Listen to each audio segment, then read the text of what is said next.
According to Sandeep Garg, our second chapter is basic concept of macroeconomics.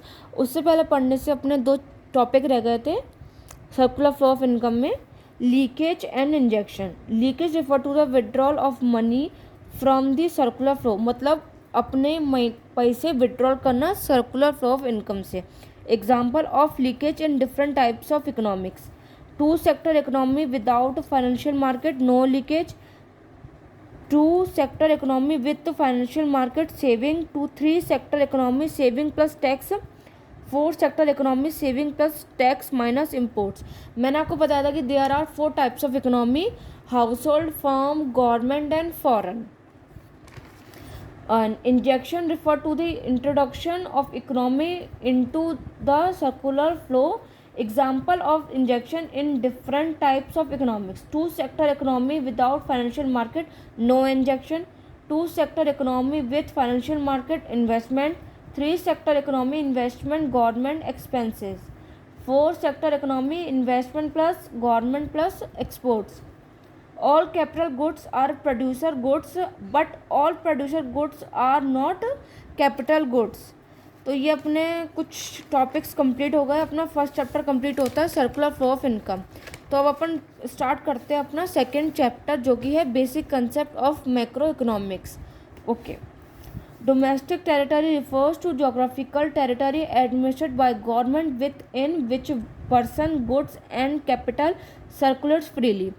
तो आपको second नाम बताती हूँ जो डोमेस्टिक टेरिटरी का है, वो है economic territory.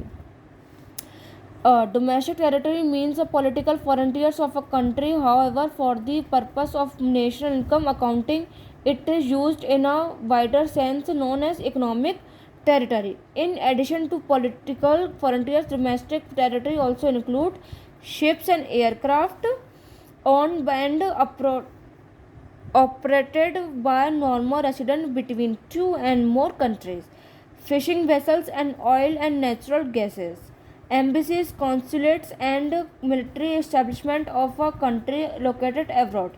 Domestic territory does not include embassies, consulates and military establishment of a foreign countries.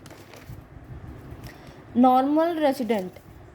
Normal residents refer to an individual or an institution who ordinarily resides in the country and whose center of economic interest is known as economic activities also lie in that country.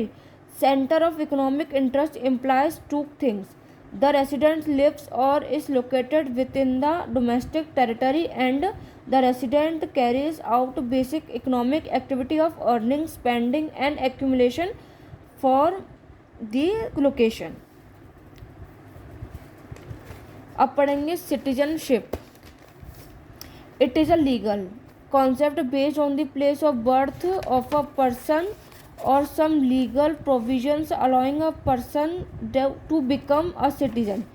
Indian citizen arise in two ways.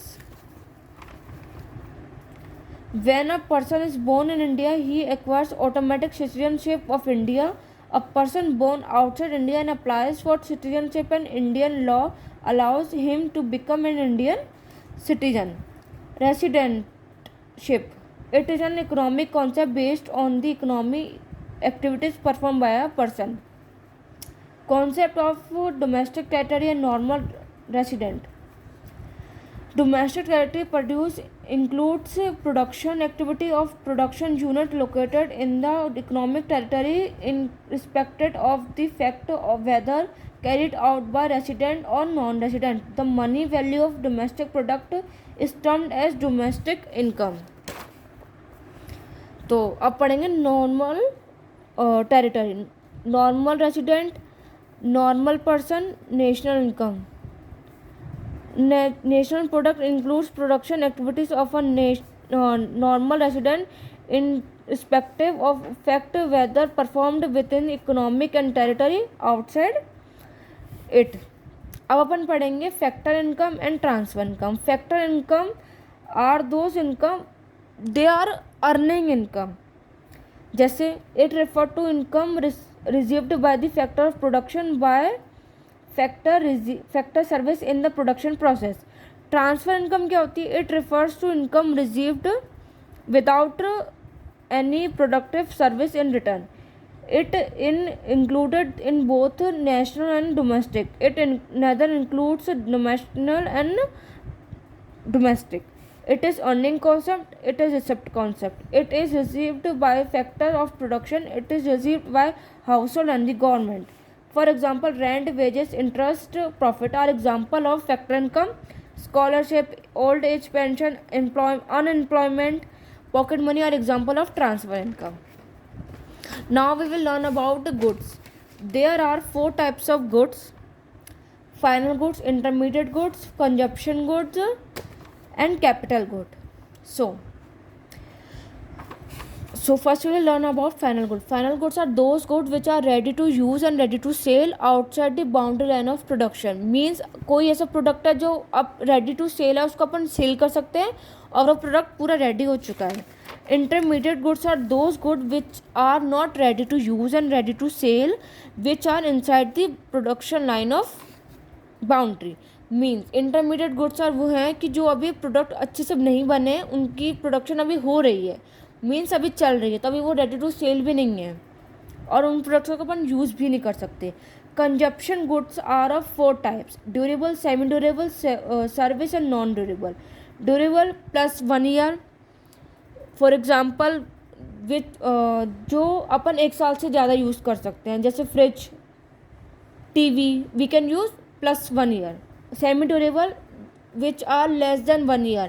Clothes, crockery. Service, जो से teacher आपको पढ़ा रही है वो आपकी एक अच्छी सर्विस हुई. डॉक्टर आपको देख रहा है तो एक सर्विस हुई. Non durable which are single use, जिसको अपन एक बार यूज़ कर सकते हैं, मेडिसिन, फूड. अब हम पढ़ेंगे कैपिटल गुड्स.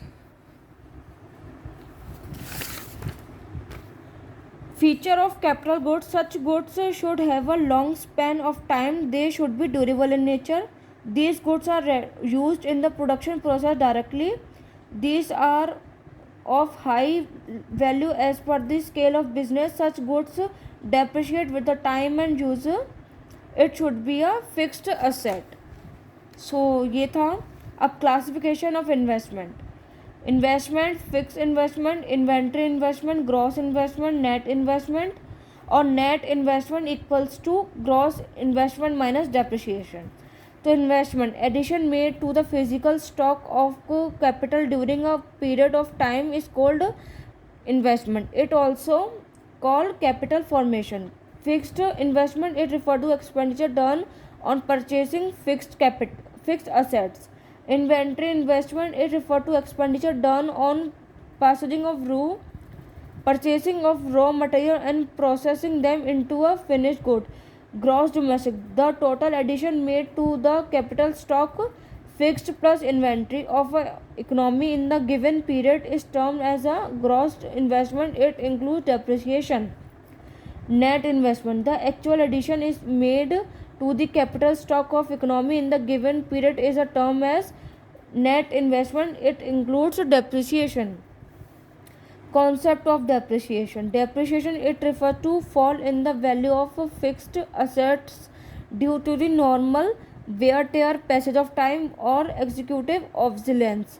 मतलब अगर अपन कुछ भी चीज़ लेते हैं तो उसको टाइम हो जाता है, या फिर वो बीच में फुट जाती है और कुछ ऐसा हादसा हो जाता है जिससे, या फिर चोरी हो जाती है कुछ चीज़ अपने जो अपन लेते हैं, तो उसको कहते हैं डेप्रिसिएशन.